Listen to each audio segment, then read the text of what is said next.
If there was a Mount Rushmore of lyricists, which four people would you pick and why? Ooh, that's a heavy question. Jay-Z, Notorious B.I.G, Andre 3000, and the last person, Nas. And what's your explanation on each name you just provided? Jay-Z, because his cleverness and his wittiness and his ability to have triple meanings in one line, and to say stuff, and even to the point of how he has so many hit records that he's still talking that talk on. Same with Big, his flows, just the way he chose words. And mind you, Big didn't write nothing down. Same with Jay. And I think the fact that they, have that God-gift talent to do that without a pen is remarkable. I think Big was just out of this world, and I feel like if he had more time on this earth, he would have just continued to transcend. But as a lyricist, I think he's just one of the rawest, the way his presence comes on a beat. Andre 3000, I think, is how he tells a story or how he paints a picture for me.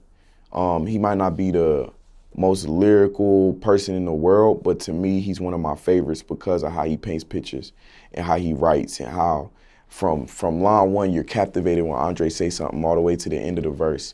And Nas, too. I feel like Nas is a very detail-orientated person when he writes.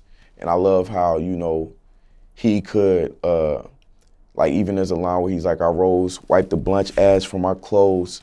And, like, it's like, yo, that's one action, but it's like he's talking about smoking the ashes on falling on his clothes, and he's wiping it down. You know what I'm saying? Like, it's very detailed, but, like, people can relate to that if if you're a smoker or whatever. So I think he's very detail-orientated, and I just love that about Nas, and I think he has one of the illest pens. And speaking of pens, when it comes to Nas, what was your opinion of the song titled Rewind? Incredible, incredible. That's an incredible song. The fact that he could, and that's an attest to why he's one of my favorite lyricists, is the fact that you could tell a story from the back to the front. And the way he even did it with the words of, like, he's like outside right, then, like, that's crazy, you know what I'm saying? And I think he's super talented with that, and Nas is just on another level.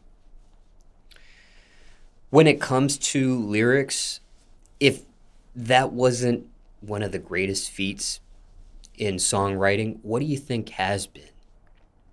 Lyrically? Yeah. Like the example of Nas writing a song and telling a story from the end to the beginning. Was there another song or concept that you've heard that tops that? I think Kendrick Lamar Duckworth is up there.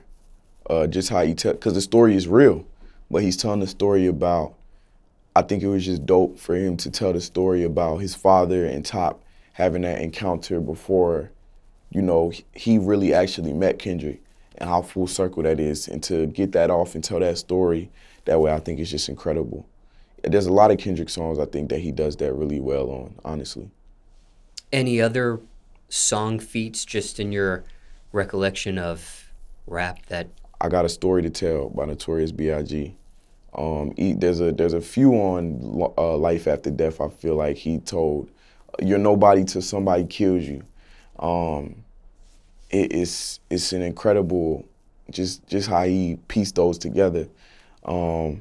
Another one, I think a lot of people don't, well, if you know him, but I think MF Doom is another talented lyricist. And, songs like Deep Fried Friends, and, the whole Food, and, even Operation Doomsday. Like, I think MF Doom is another crazy lyricist. Most Def as well. You know what I'm saying? The list goes on, but those are some names that come off the top of my head. What about Papoose, Alphabetical Slaughter?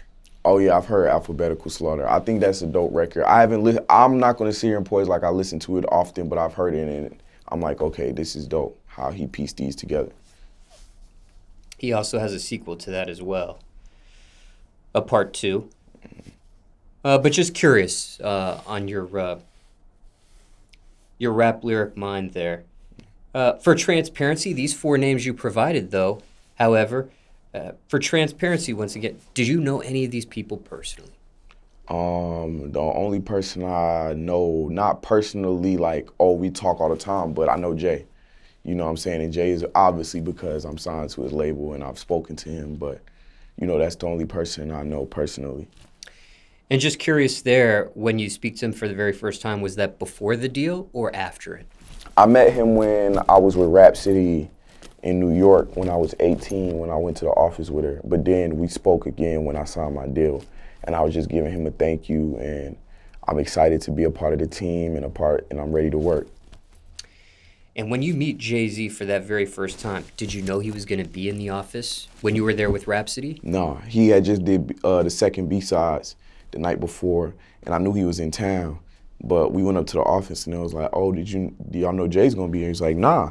5 minutes later, he had walked in, and I don't even know if he remembers that, but I remember he pulled up in there, just chopped it up with rap and law for a quick second. I was just being a fly on the wall. It was a dope conversation, and then we got in the elevator and went our separate ways. Do you get starstruck in an instance like that?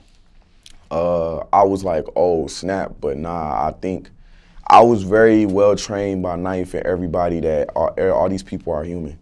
You know what I'm saying? Just as much as I'm a human, Jay-Z's a human. So for me to sit here and try to act starstruck would not be, I don't think it would be in good taste, especially when I look at myself like I could be there one day. You know what I mean? So I'm just looking at it as a reflection of me, more so in years to come. Okay. All right. I think that's good. Let's do one more segment. Okay. I have some other segments I want to do with you, but I think I'll wait till next time you come back so we have more to talk about. Okay. But this will be our last segment. Before this interview ends, is there anything else you were not asked? Fans want to know. People want to know. Is there anything you want to address while you're here? Anything else you didn't get a chance to mention you'd like to mention now?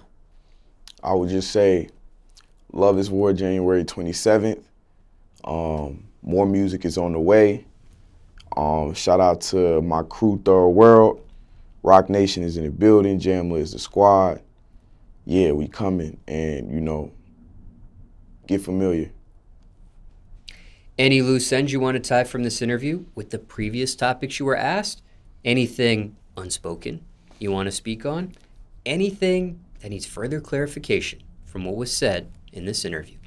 I ain't say his name, but shout out to Lil Wayne, too. You know what I'm saying? Another incredible artist that I looked up to growing up, you know. Shout out to Wayne. Very, very crazy lyricist, very hardworking person.